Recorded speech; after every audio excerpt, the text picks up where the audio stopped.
I read 5 books this week. Isn't that awesome? Not bad. Not bad. I read 30 books this week. How did you read 30 books in a week? Well, like 20 of them were Superman comics. I read those in 2 days. Then 3 more were mangas, so they didn't take me very long either. Comic books? I don't even think that counts as reading. They totally count.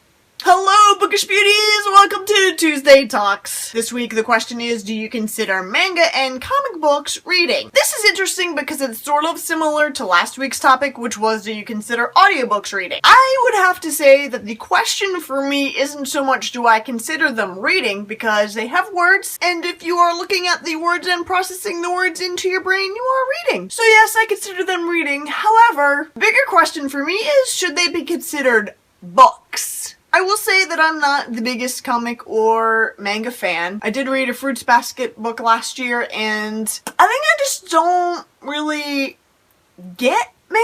I don't know, I found it a little bit confusing. The whole backwards thing really threw me off, and the Japanese culture with the names, I really, had no idea what was happening most of the time. But I did notice that I flew through that book. Even though it was 200 pages, it took me maybe a quarter of the time to read it as it did a normal 200-page book. This has created sort of an interesting debate in my mind. On one hand, a comic book, which is really pretty thin, and you could probably read in, I don't know, a half hour? I don't know if I would really consider that a book. I remember watching a booktube video where somebody said that they had read something like 400 or 500 books in a year, and I was like, what?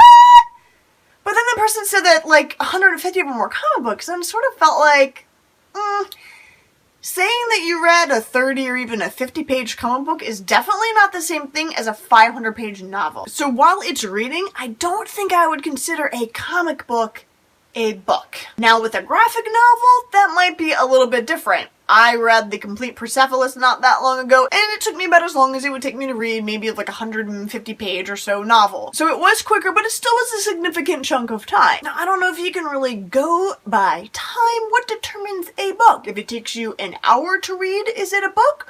What if you read faster? What if you read slower? Novellas are usually considered books. Not that I've read a ton of those, but I did read Small Apartments earlier this year. That only had 130 pages, I think. Years ago, I read The Short Second Life of Brie Tanner, the novella that's part of the Twilight series, and I would consider that a book. But again, those are well over 100 pages, and those are pages that are filled with words, not mostly pictures. I think I'm a little bit undecided on this one. In some ways, for it to count as reading a book, I would like there to be a significant time investment. I recently read Charlie and the Chocolate Factory on audiobook. It was only about 3 hours, even though I will count that one, and I did count that one. Even that, I sort of felt like, does this really count? It's middle grade, it didn't really take me that long. It's a pretty significant book. It's not something you could really blow through in a half hour. So I don't know what the answer is, if there is a magical page count that I consider to be a book. Probably not a comic book. Maybe a graphic novel, maybe a manga, since they do tend to be longer, even though they have much fewer words than a novel. I guess that's my answer. What do you guys think? Do you consider manga and comic books reading, or do you consider them books? I guess they are bound like a book. See, that's where it gets tricky. I just don't know. What do you guys think? Thanks for watching! Don't forget to subscribe for more fun Tuesday Talk videos.